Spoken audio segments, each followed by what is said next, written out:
geometries that are coming out in the world that are a reflection of the feminine, or a reflection of feminine geometry. And this is one that is kind of emerging, called the Eternal Life Lotus. I don't know who made it. I don't know where it came from. All I know is it's been coming up and out into the world recently more and more. And it's very, very different. It's very, very beautiful. And as everything, geometry is evolving too. And this geometry is becoming very kind of pertinent out in the world, because as a collective, we're ready to receive it, right? We're ready to understand what it is. My interpretation of it, and that might not be somebody else's, is that it is a very feminine geometry symbol. Does that feel good to you guys? Does that feel, maybe something you could agree with or kind of resonates? And maybe if you've seen this before, you didn't think of it that way, but that's what it is. So this is our traditional flower of life geometry that we have been working in and that I love very, very dearly. It is layers of interlocking circles or spheres layered on top of each other. That, in my interpretation, is about timelines and realities building on each other, and also how we are all individual, but we're all interconnected. And so this is, the traditional flower life is found all over the world. It's been known and loved and meditated upon by many, many people everywhere for a very, very long time. And then now we also have coming in this. So this piece right here. So there is, I haven't spoken about this, even though I've known about this for a long time, because I didn't want to breathe. Sometimes when you speak about something, you make more energy around it, right? So I've been holding back talking about this video that's been surfacing and this information that's been surfacing for a little while, where there is a group or groups or somebody out there who has decided that the Metatronic geometry is not good. That the arc of the spheres and the whole idea of Metatron is evil. Have any of you seen or heard of any of this? Okay, so I'm not even going to tell you to go watch the video, because I'm not trying to breathe life into that concept. What I want to explain to you is that, first of all, everything has an inversion. Everything's a polarity. Bad, good, dark, light. You can take anything, any symbol, and many, many sacred symbols have been inverted and made into something they were not intended to be. Like the pentagram is the best decision, or the best example. The pentagram is the five-pointed star of magic. Inverted, it becomes something else, right? It becomes used for a very nefarious group who have taken something that is the star of Venus and inverted and utilized the energy, intended the energy, because everything is intention, for something that is much different than what the star of Venus is intended for and love for. So this group, or these people who are looking at, well, this is they're basically calling the flower of life the bloom of death. Okay. So someone has decided that a sphere, and you'll see this is spheres, and these are spheres here. Hold on, I'll go back. This is a sphere, is something that is dark or evil because of the arc of the sphere, and a bunch of those spheres together make it really bad. And they're taking the geometric principles and have decided and made this whole video presentation about how we are being sucked. It's actually a psyops, sucking us out of our life force, this whole thing. Sucking our soul or our life force into something that is nefarious and holding us back from ascending. This sphere, a triangle, a dodecahedron, icosahedron, a cube, a tetrahedron, all the platonic solids are shapes and patterns that are found in nature. They're natural. They are not some kind of created, fabricated shape or symbol. They are actually what is found in nature, and they comprise everything around us. So in my opinion, this psyops that's trying to happen, calling Metatronic geometry a psyops is the psyops.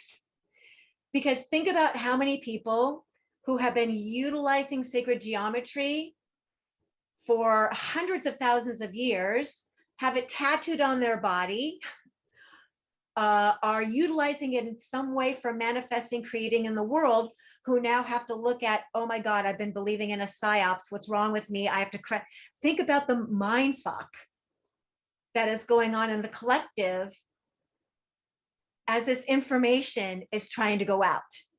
When in fact, all we have to do is love and appreciate that there are all forms of geometry with all forms of purpose, and that this evolution of geometry is just bringing us more, or bringing us different, or allowing us to express geometry and work within geometry in a different way. Anything can be used and intended for a nefarious purpose. A circle is just a circle. It's benign. It's neutral. A sphere or a circle is neutral until you do something or intend something with it. A sphere can also be used as a portal, right? You can take a sphere and you can create a portal for whatever you want within that sphere, depending on what you place into it with your thoughts or whatever you draw into it. We're all creators, and everything is intention. And so when I look into the flower of life, I observe, I feel a beautiful, like, connective experience with everything and everyone. Somebody else might look into the flower of life or look into something else, and that might be your own experience, because transcendental shapes, transcendental geometry is kind of also being meant to be open to the eyes of the interpreter. That's you. The eyes of the perspective. So please, as you go along and you're seeing different expressions of things come out and information come out, use your discernment. Y'all are discerning, smart individuals, and recognize that maybe some of this, like, really, like, types of informations that are really meant, I think, to hijack people and hijack, and hijack thoughts and experiences and put them into something else. That's what I have on my back. So yeah, I'm drinking the Kool-Aid. Many years ago, Archangel Metatron, after I started working with him as teaching geometry, asked me to have my whole back tattooed with his symbol. And he said I'd find out later why. And I just did it because I felt the truth of what he was asking me to do as something that was in alignment with my soul. I didn't randomly take an order from an archangel. I felt in resonance and trust with what he was asking me to do. And for that trust and belief, it has launched my whole life moving into wisdomware and sacred geometry. And it's, it's just paid off in every way because I marked myself with this symbol that I love and still love. And, I did all the elements within it: earth, air, fire, and water. This is a depiction of the earth, and then the three phases of the moon with my own sacred symbol and some dolphins in the middle. I had the tattoo artist just do something really very unique and make it my own. Everything has an inversion. Metatron has an inversion. The inversion of Metatron is Saturn Chronos. So most of the gods and goddesses that we read about in Egyptian, Roman, Greek, whatever cosmology you like, most of them were psychopaths, right?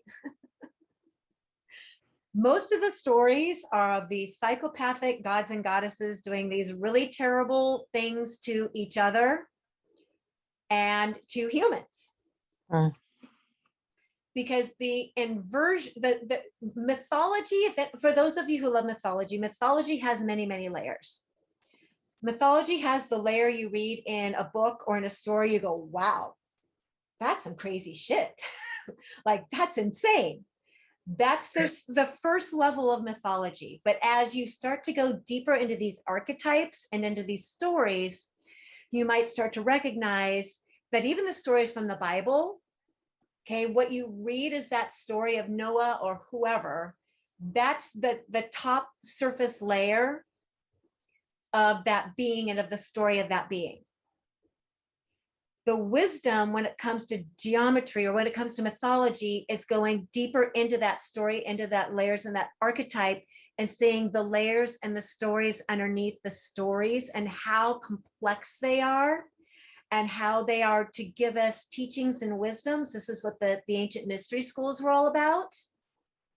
The ancient mystery schools were about taking people from that top layer of knowledge where you can just parrot a story or parrot a myth. Indians had the same thing, right? The American Indians, they had their stories. The Hawaiians had their stories, but that's the top layer of that story or that myth. When you go deeper into the myth of Maui or deeper into the myth of whatever, American Indian or Vedic Indian, when you go into those layers of the stories, it's a journey to the self. Mm-hmm. It's a journey that will always take you home and mirror something within you that you are meant here to learn or embody. So the inversion of Metatron, there's a matrix version of Metatron. The matrix version is Saturn Chronos. If you are working with a being, an archetype, a god or a goddess, whoever, being sure that you are working with the authentic, highest version of that being and not the matrix version is really important. Mm-hmm. Okay, some of you, you're like, yep, because it's very easy to work with the tricksters. Mm-hmm. And it's very easy to work with the imposters. And it's very easy to work with the beings who are not necessarily here for your or other soul growth, not here for your benevolence, but here to hijack. And there are lots of people, healers, teachers out there that are doing that. I used to work with a lot of tarot cards and God and Goddess oracle cards, which there's nothing wrong with doing that. But I recognized at some point I was so working with the archetypes and those beings and inviting them in that I wasn't really sure who I was working with and if I should be working with all these beings. So I cleaned house and I sent them all out. And I recalled my sovereignty in my field back to me because I wanted to start over. And if I'm going to invite or work with a being, you get that space out here, I get that space here. Okay, you don't get to inhabit me in my space. We can have conversations and work together in capacities, but I started to become very, very careful about who I invited into my sphere and my presence, because I knew I wasn't using good discernment.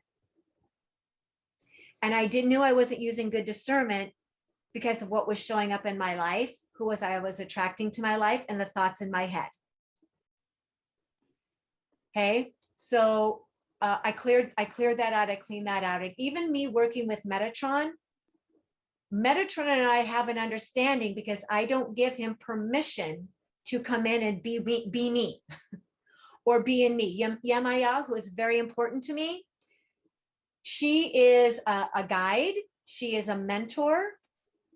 But I get the free will, I get the body, and she gets to be the one whose ancient wisdom I get to draw from because I'm a part of that too. Mm-hmm. Okay, does that make sense to everybody what I'm saying? And it's a really fine blurred line. And I'm not saying if you're working with oracle cards or tarot cards, that's bad. That's not what I'm telling you. Because again, everything is intention, everything is discernment. And everything goes back to if I'm really claiming and calling myself a sovereign being, how am I going to show up in my everyday life and in my prayers and in my meditation and who I'm connecting with in the spirit world, that's going to become a reflection of that. And that's a really challenging area for us in our humanness, who want to make sure we're getting it right and not really sure we're getting it right and want someone to teach us how to do it or show us, because, oh my God, it's so hard. Okay, that's a really challenging thing to do. I'm still working on it. It's still part of my sovereignty program to make sure that I'm practicing that in all of life. So all of these things that I show you, whether it's Lemurian rays or blue rays or Metatron's cube or Metatron or whatever, you get to decide, do I feel in alignment with this teaching, this principle, this being, and how do I want them to show up or affect my life and my work, my whatever. Maybe some of you don't understand that there is no one higher than you. There's no one higher than you. These avatars and these higher self emanations that we are extensions of, we come here because we know how to do the work. They don't. Some of us have participated in these nefarious acts on this planet as or with gods or goddesses, and they can't fix what they did wrong, or that things they put the earth off a course. So guess what? We came in as the avatar to come and do that for them and with them, because we were strong enough to do it, because we had the tools within us to do it. We are the multidimensional cosmic super beings. They're the ones on the outside who can't do it, because we came to do it. Okay, do you understand that? That you are fixing, course correcting your own karma, timelines, realities, and all these great beings we call great beings. You are the one doing it through you, because it's you. It's not them. Every time you heal a timeline or heal a karma or situation in your life, that has a ripple effect out to all your other selves, to all your other aspects. What you are doing here on this planet has never done before. It's completely unprecedented, and there's no roadmap because it's never been done. And it has been freaking hard. That's all I can tell you. Probably the hardest mission you've ever had to do in your life is to become a human, and a human with taking on this kind of a mission. Usually we just get to come here and be human and flounder around and do all the human foibles and things.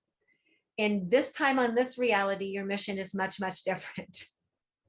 Okay? It's the multidimensional cosmic superhuing pathway, the path of sovereignty, which is going to return you as part of the 144,000 earth seeders, the divine human angels. It is going to take us all back through that central fugal center point of the Vesica Pisces that the 144,000 originated from. We'll get to go home.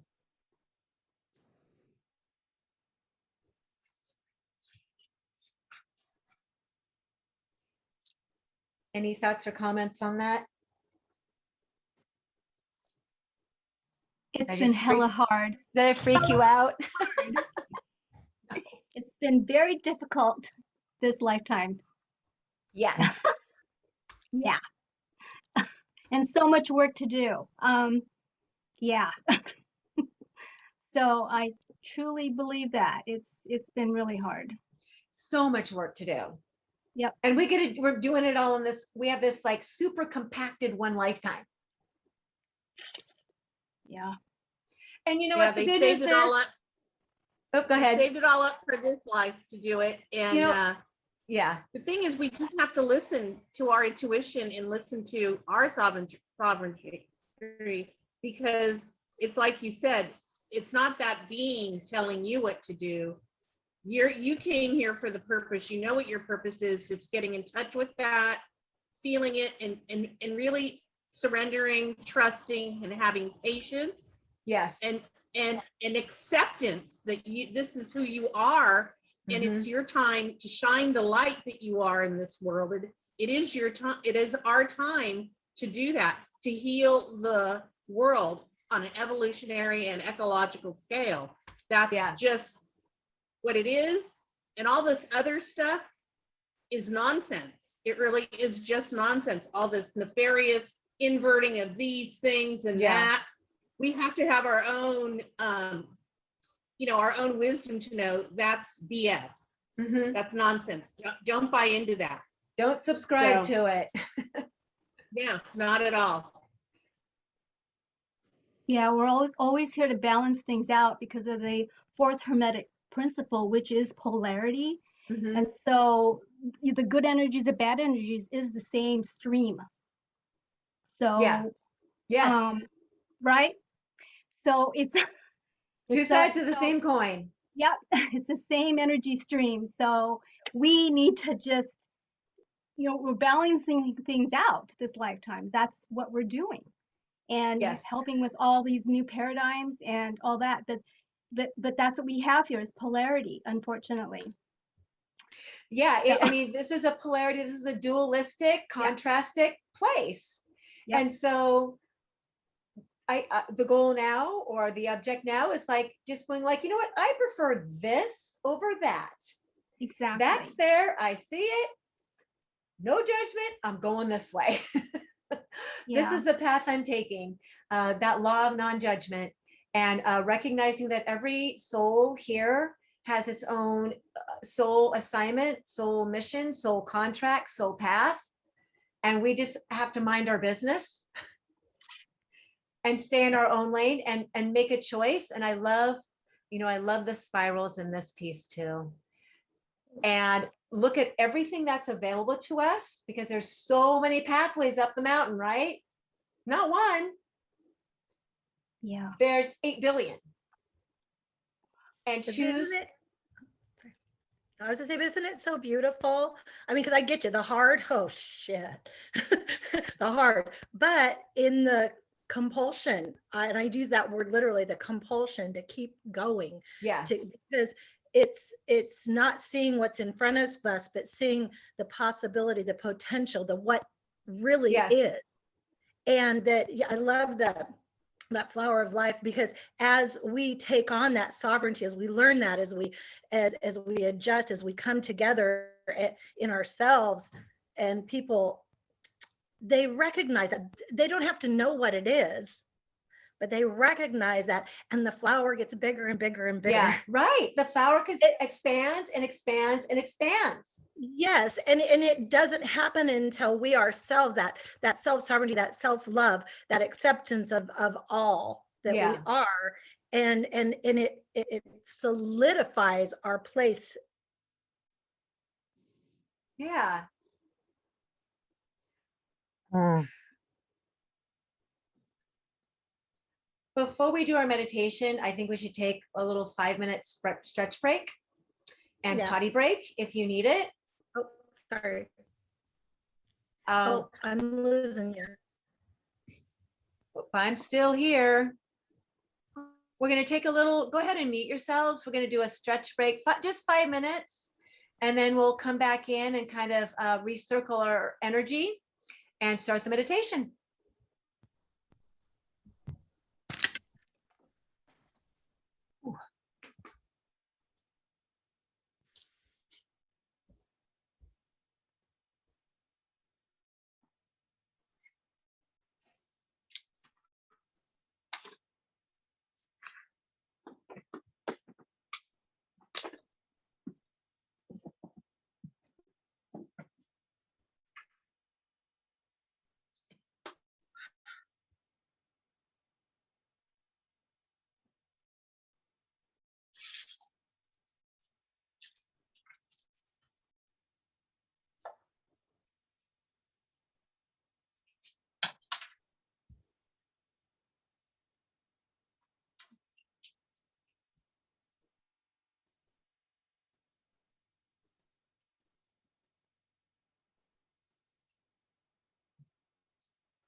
Welcome back. I think I just have a couple more of you that need to remerge.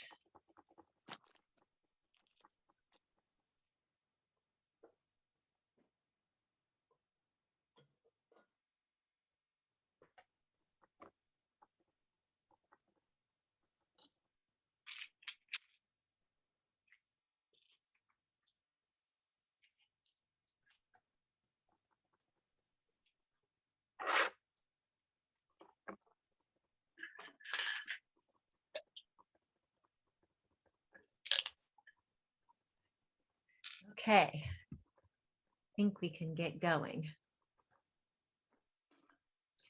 Before I jump into the meditation, does anybody else have anything you want to mention or related to what we talked about, or any thoughts?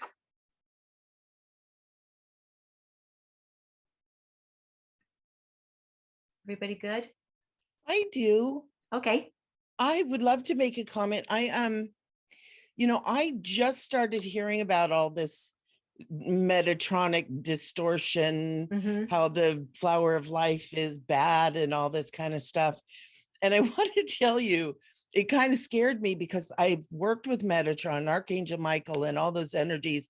And I did kind of like what you're talking about. It's like, okay, everybody needs to just back on out of here, and was really led to claim my own sovereignty. And it was really cool because this afternoon I was taking a nap and I woke up at about 2:45 and I was like, oh, do I need to do the class? That's going to be recorded. And I kind of closed my eyes and all of a sudden it was like, bing, wide awake, get up, get going, get over there. And listening to this, I just want to thank you so much because it cleared up that I was being guided right, needed to be more discerning, claiming the sovereignty. So thank you. Yeah, you're welcome. Amazing.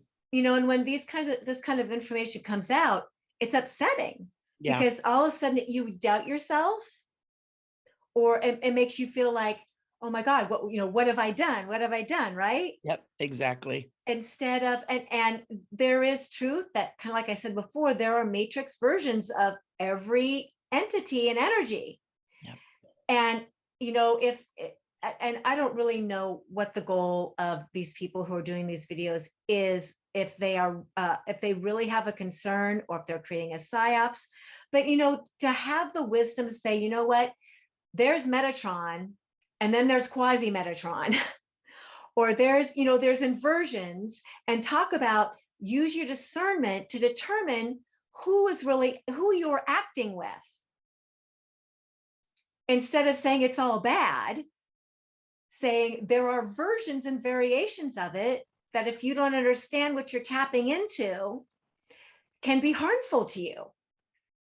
Exactly. So I don't feel that there was a lot of responsibility with that. Just but so you know what it is. What it is the light is winning, and the people are just, using tactics to distract us from the light. Yeah. And it's all a bunch of BS. Yeah. And, this is, so that's what it is. It's because the light is winning. Yeah. And it's